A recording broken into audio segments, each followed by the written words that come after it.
19 जुलाई 2014 को शाम करीब 6:45 बजे नीरज के मोबाइल फोन पर उसके जीजा नितिन का फोन आया, जिसमें उसने बताया कि मेरा और पारुल के बीच झगड़ा हो गया है। अब हमारा सब कुछ खत्म हो गया है। इसके बाद फोन कट गया।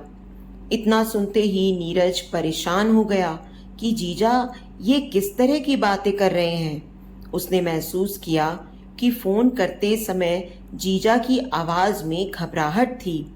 नीरज जानना चाहता था कि ऐसा क्या हो गया जो उन्होंने इस तरह की बात कही।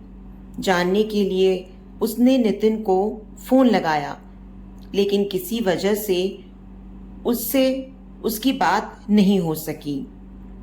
नितिन पत्नी पारुल और 4 साल की बेटी आयुषी के साथ नोएडा सेक्टर 120 स्थित प्रतीक लॉरियल अपार्टमेंट के फ्लैट नंबर E402 में रहता था। बात गंभीर थी, इसलिए नीरज ने यह बात अपने पिता सुरेंद्र कुमार को फोन करके बता दी। सुरेंद्र कुमार धीपरवाड़ा, रेवाड़ी, हरियाणा में रहते थे।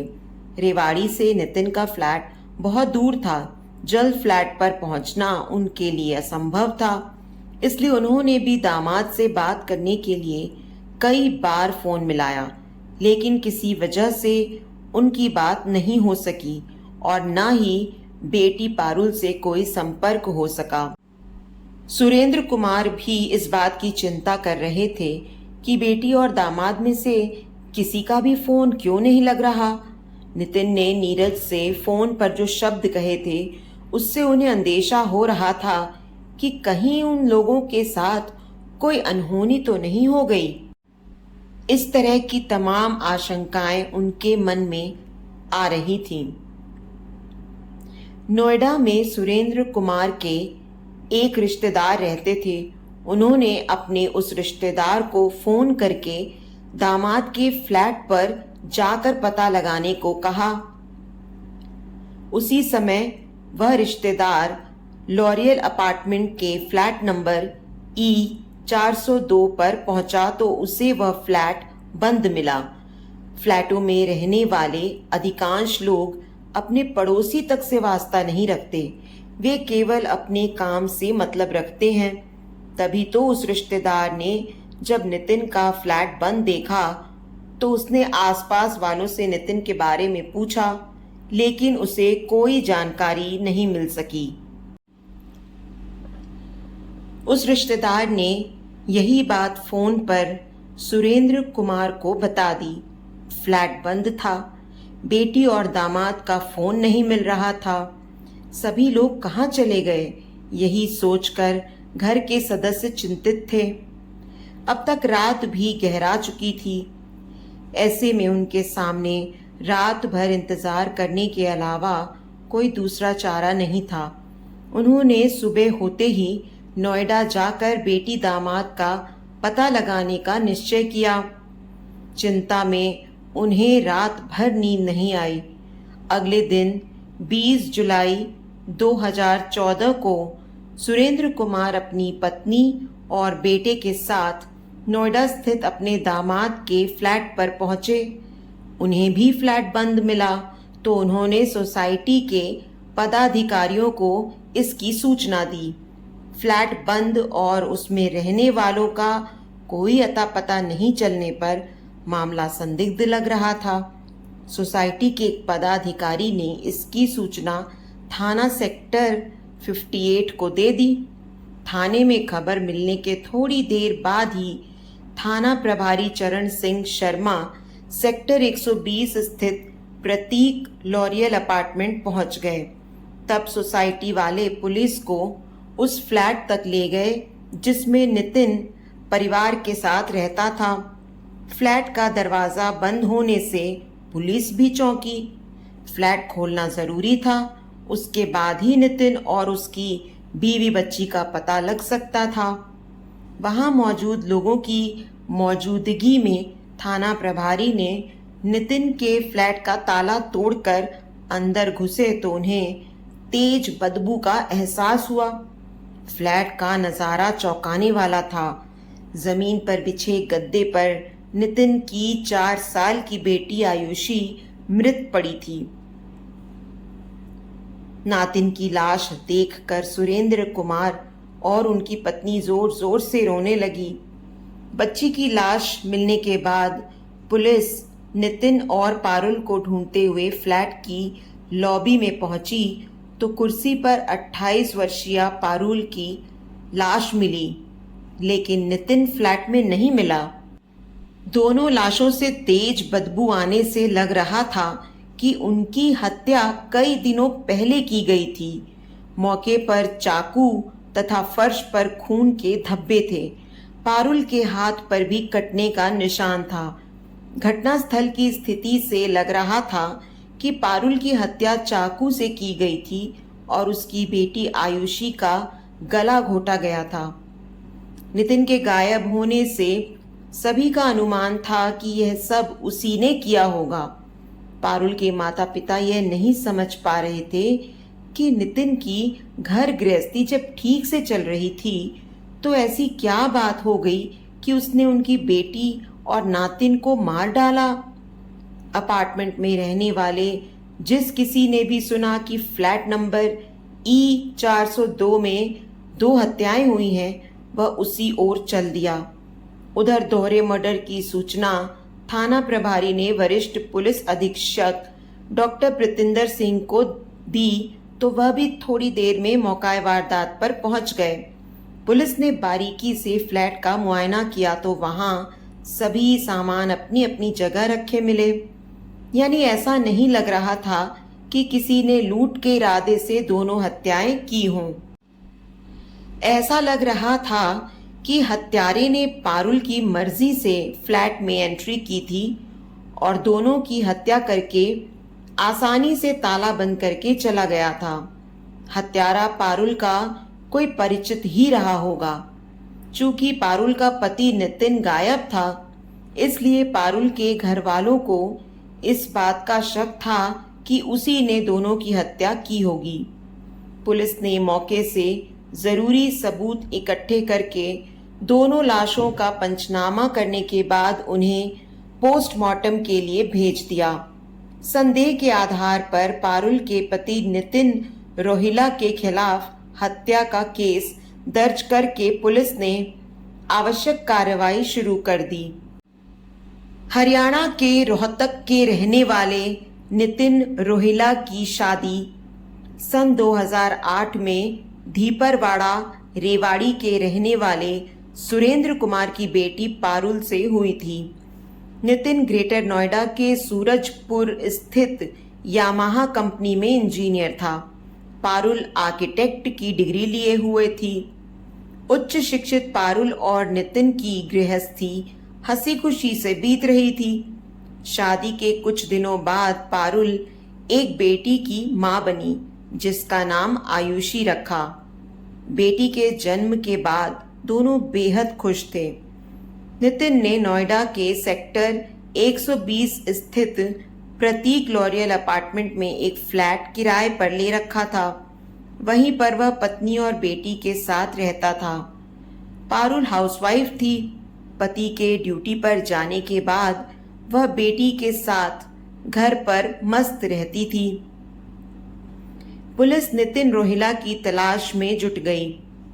वह यामाहा कंपनी में नौकरी करता था।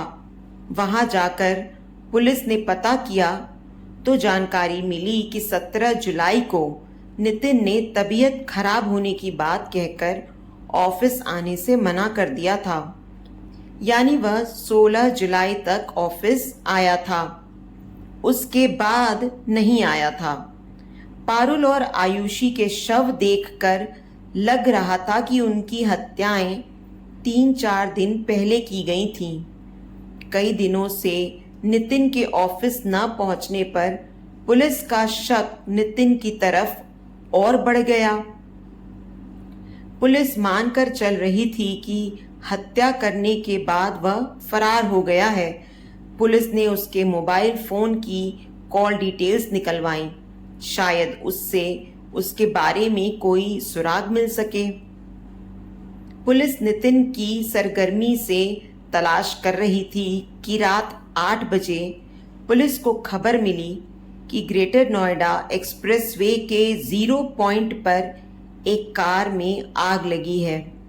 सूचना मिलते ही स्थानीय पुलिस और फायर ब्रिगेड की गाड़ी मौके पर पहुंच गई। आधा घंटे की मशक्कत के बाद कार में लगी आग बुझाई गई। पुलिस ने जांच की तो उस सेंट्रो कार में एक आदमी जला हुआ मिला। उस सेंट्रो कार की जांच की गई तो पता चला कि वह कार नोएडा के सेक्टर 120 स्थित प्रतीक लॉरियल अपार्टमेंट में रहने वाले नितिन रोहिला की है।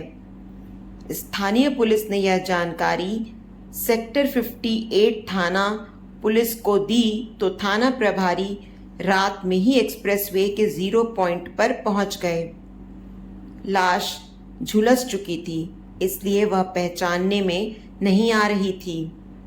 जब कार नितिन की है तो इसमें जली लाश किसकी है, यह बात कोई समझ नहीं पा रहा था।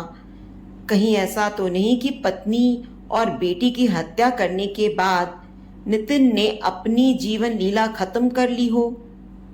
यह बात यकीन के साथ तब तक नहीं कही जा सकती थी जब तक कार में जली लाश की शिनाख्त न हो जाए। थाना प्रभारी चरण सिंह शर्मा ने नितिन रोहिला के घर वालों को बुलाया तो नितिन के भाई ने उसकी शिनाख्त अपने भाई के रूप में की। इसके बाद पुलिस ने वह लाश पोस्टमार्टम के लिए भेज दी और एक सैंपल डीएनए जांच के लिए प्रयोगशाला भेज दिया, जिससे पता चल सके कि लाश किसकी थी। पुलिस यह भी मानकर चल रही थी कि कहीं यह नितिन की कोई गहरी साजिश तो नहीं है जिसमें उसने पत्नी व बेटी की हत्या करने के बाद खुद को बचाने के लिए किसी और को बलि का बकरा बना दिया हो। नितिन को लेकर पुलिस असमंजस की स्थिति में आ गई। पारुल और उसकी बेटी आयुषी की जो पोस्टमार्टम रिपोर्ट आई उसमें बताया गया था कि पारुल की हत्या गला दबाकर की गई थी और आयुषी की मौत भी सांस रुकने की वजह से हुई थी। नाक और मुंह बंद करके आयुषी की सांस रोकी गई थी और दोनों की हत्या 16-17 जुलाई 2014 की रात को की गई थी। नोएडा के जिस अपार्टमेंट में नितिन रहता था, पुलिस ने वहीं से जांच की शुरुआत की। पुलिस के पास नितिन के फोन की कॉल डिटेल्स भी आ चुकी थी। कॉल डिटेल्स के अध्ययन से पता चला कि जिस रात पारुल और आयुषी की हत्या की गई थी, नितिन के फोन की लोकेशन प्रतीक लॉरियल अपार्टमेंट की ही थी। अपार्टमेंट की लिफ्ट में लगे सीसीटीवी फुटेज से पता चला कि 16 जुलाई के बाद पारुल और आयुषी फ्लैट से नहीं निकले थे। शाम के समय नितिन को फ्लैट में जरूर जाते देखा गया था। इसका मतलब 16 जुलाई की शाम को नितिन फ्लैट में आया था। उस समय वह सूरजपुर स्थित अपने ऑफिस से आया था। उसके ऑफिस से पता चला कि 16 जुलाई को ड्यूटी करने के बाद वह वहां से 5 बजे निकला था। ऑफिस से वह शाम 6 बजे के करीब अपने फ्लैट पर पहुंचा था। 17 जुलाई को नितिन ड्यूटी पर नहीं गया था। उसने फोन करके बता दिया था कि उसकी तबीयत खराब है। 16 जुलाई की शाम को अपने फ्लैट में घुसा नितिन 19 जुलाई को सुबह 7:30 बजे के करीब बाहर निकला था। यानी 16-17 जुलाई की रात को पत्नी व बेटी की हत्या करने के बाद वह 19 जुलाई तक दोनों लाशों के साथ फ्लैट में ही रहा। 19 जुलाई को सुबह 7:30 बजे फ्लैट से निकलने के बाद वह दोपहर 2:30 बजे तक सोसाइटी के आसपास घूमता रहा। उसी दिन शाम 6:30 बजे वह सीढ़ियों के रास्ते फ्लैट में पहुंचा। 6:45 बजे के करीब उसने अपने साले नीरज को फोन करके कहा कि मेरा और पारुल का झगड़ा हो गया है, अब हमारा सब कुछ खत्म हो गया है। साले को फोन करने के 17 मिनट बाद नितिन लिफ्ट के जरिए बिल्डिंग से बाहर निकला और शाम 7:30 बजे ग्रेटर नोएडा के नॉलेज पार्क पहुंच गया। यह सारी जानकारी उसके फोन की लोकेशन की जांच के बाद मिली। इसके आधे घंटे बाद यानी 8 बजे नोएडा ग्रेटर नोएडा एक्सप्रेसवे के 0 पॉइंट पर उसकी सेंट्रो कार के जलने की खबर मिली। पुलिस यह नहीं समझ पा रही थी कि 16 से 19 जुलाई तक नितिन फ्लैट में रहकर क्या करता रहा, जबकि वहीं पर उसकी पत्नी और बेटी की लाशें पड़ी थीं।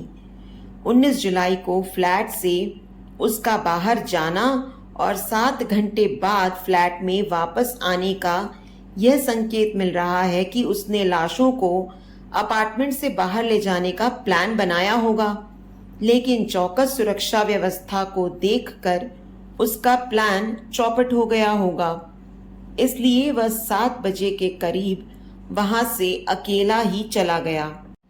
नितिन के भाई ने भले ही जली हुई कार में मिली लाश की शिनाख्त नितिन के रूप में कर दी है, लेकिन पुलिस को अभी भी संदेह है।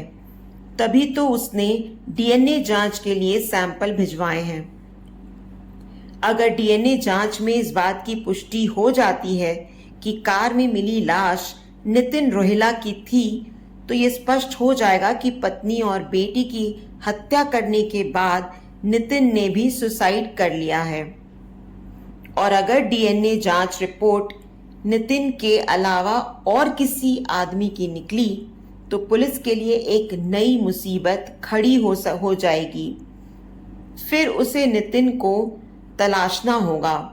इसके बाद ही पता लग सकेगा कि उसने खुद को बचाने के लिए किस शख्स को अपनी कार में जलाया था। बहरहाल पुलिस के लिए यह मामला अब बहुत पेचीदा हो गया है।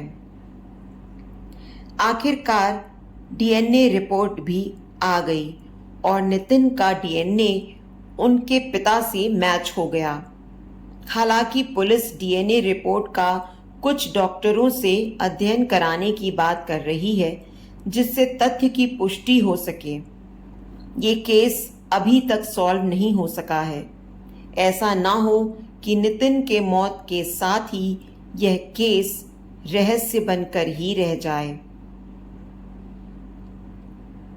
तो दोस्तों, उम्मीद करती हूँ आपको आज की हमारी ये कहानी पसंद आई होगी। कहानी पसंद आई है तो वीडियो को लाइक और शेयर करें। चैनल पर नए हैं तो चैनल को सब्सक्राइब करें और हाँ, नोटिफिकेशन बेल को ज़रूर दबाएं ताकि अगली अपडेट सबसे पहले आपको मिले।